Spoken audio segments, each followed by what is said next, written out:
Assalamualaikum warahmatullahi wabarakatuh.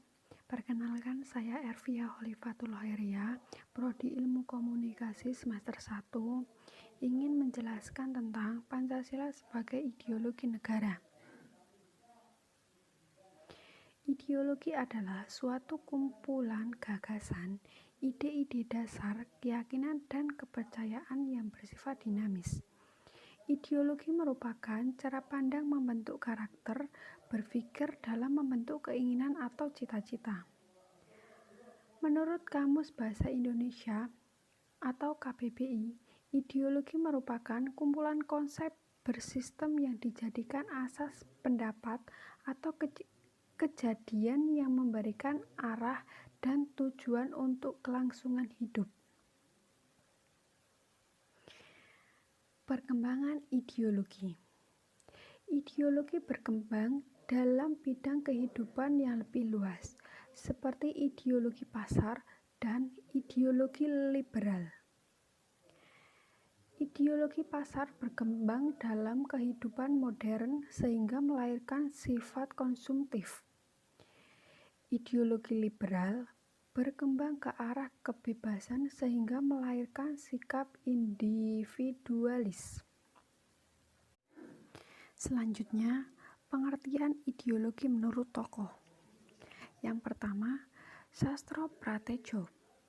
Ideologi adalah seperangkat gagasan atau pemikiran yang berorientasi pada tindakan dan diorganisir menjadi suatu sistem yang teratur. Yang kedua, Surjanto.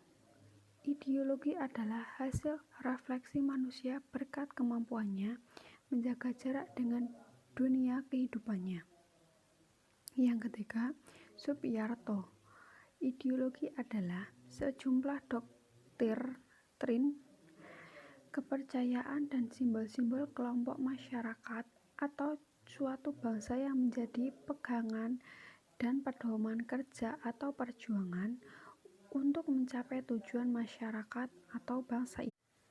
Selanjutnya, fungsi ideologi. Yang pertama, struktur kognitif. Struktur kognitif, keseluruhan pengetahuan yang dapat menjadi landasan untuk memahami dan menafsirkan dunia serta kejadian-kejadian di lingkungan sekitarnya. Yang kedua, orientasi.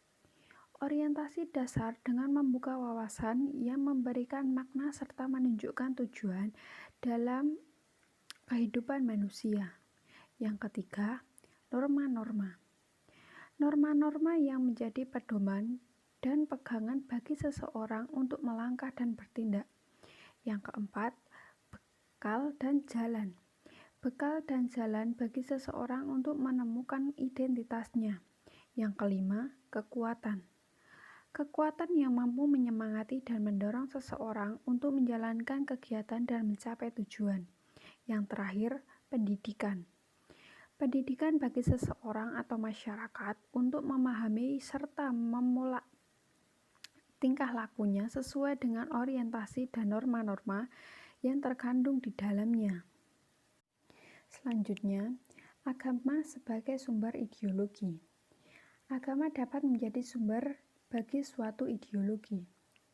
Di saat ideologi bersumber dari agama, maka akan ditemukan suatu bentuk negara teokrasi, yakni sistem pemerintahan negara yang berlandaskan pada nilai-nilai agama. Apabila suatu negara bercorak teokrasi, maka pada umumnya segala bentuk peraturan hukum yang berlaku di negara tersebut berasal dari doktrin agama. Demikian pula halnya dengan pemerintah negara teokrasi pada umumnya adalah pemimpin agama. Selanjutnya, unsur-unsur yang mempengaruhi ideologi Pancasila. Unsur ateisme yang terdapat dalam komunisme yang bertentangan dengan sila ketuhanan yang Maha Esa. Unsur individualisme dalam liberalisme tidak sesuai dengan prinsip nilai gotong royong dalam sila keadilan sosial bagi seluruh rakyat Indonesia. Kapitalisme yang memberikan kebebasan individu untuk menguasai sistem perekonomian negara tidak sesuai dengan prinsip ekonomi kerakyatan. Salah satu dampak yang dirasakan dari kapitalisme ialah munculnya gaya hidup konsumtif. Sekian presentasi dari saya, mohon maaf bila banyak salah kata. Saya akhiri, wassalamualaikum warahmatullahi wabarakatuh.